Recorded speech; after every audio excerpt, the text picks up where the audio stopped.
Welcome to Samba Samba. Enjoy the video. You start by securing your data so nothing is lost. Back up the device to iCloud, Google Drive, or a local computer. Once done, open Settings and remove any beta or developer profile. This stops future beta updates. Next, revoke enrollment in the beta program via the provider's account page, if necessary, and download the official stable installer. Doing this ensures you can return to a supported release cleanly and prevents accidental reinstallation of beta builds. You proceed by uninstalling beta-specific apps and reverting to stable versions through the App Store or your package manager, because remnants can reintroduce beta behavior. Then boot into recovery mode or use the official installer to restore the stable OS image. Follow on-screen prompts and wait for verification to finish.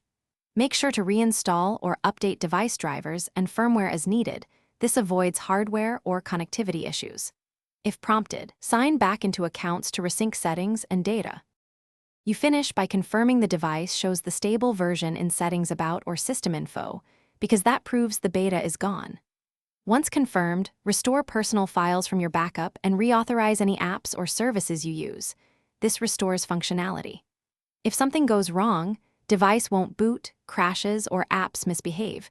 Retry the restore with a fresh installer, clear caches, and boot into safe mode to isolate the problem. If needed, perform a factory restore and then reapply your backup. Thanks for watching. Consider subscribing if we helped you.